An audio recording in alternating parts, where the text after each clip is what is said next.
लोकसभा चुनाव के बीच जिन सीटों की सबसे ज्यादा चर्चा है उनमें से एक है हैदराबाद सीट। इस सीट पर माधवीलता और असदुद्दीन ओवैसी में टक्कर है। अब माधवीलता ने असदुद्दीन ओवैसी और उनके भाई अकबरुद्दीन ओवैसी पर भयंकर आरोप लगाए हैं। माधवीलता ने कहा है, इस सीट पर 40 साल से असदुद्दीन ओवैसी और उनके परिवार के ही लोग सांसद हैं, लेकिन मुस्लिम महिलाओं के विकास के लिए कोई काम नहीं हुआ। मुस्लिम लड़कियां गरीबी के कारण कई निकाह के लिए मजबूर हैं। सुनिए माधवीलता के आरोप।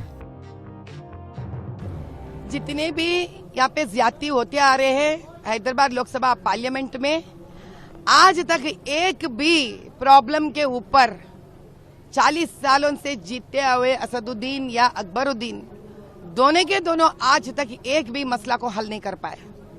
हम सबको मालूम है इधर कितने घरों में मुसलमान लड़कियों का शादी बार बार यहाँ पर गरीबी के वजह से हो रही है, या शादी होकर इन लड़कियों को दूसरे देश लेके चले जाते हैं। वहां जाने के बाद इनकी क्या हालत होती है ये हम सब जानते हैं। आज तक इन दोनों में कोई भी इसके बारे में किसी प्रकार का तैनात नहीं करे हैं, किसी प्रकार का ये लोग सच समझने की कोशिश नहीं करे हैं। और कितने ही हिंदू परिवार रोते आए हैं लव जिहाद के बारे में, और इसके बारे में भी आज तक कोई सच बाहर नहीं निकला गया है। शायद वो मुसलमान लड़की हो या हिंदू लड़की, इनके आंसुओं का कोई कदर नहीं है यहाँ पर।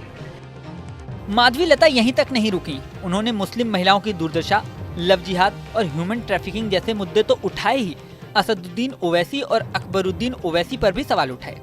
उन्होंने कहा कि 40 साल से हैदराबाद की लोकसभा सीट और यहाँ की विधानसभा सीटों पर एक ही परिवार का कब्जा है।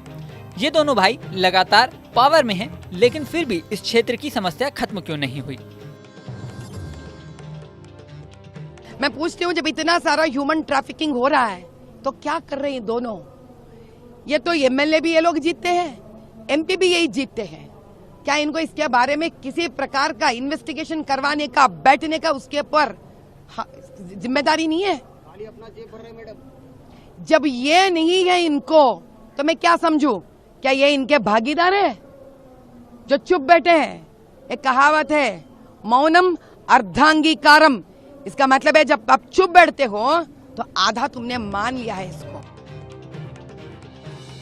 बता दें कि माधवीलता पहली बार चुनाव में उतरी हैं और बीजेपी के टिकट पर असदुद्दीन ओवैसी को टक्कर दे रही हैं। जब से माधवीलता को टिकट मिला है, इस सीट पर जुबानी जंग बढ़ती जा रही है।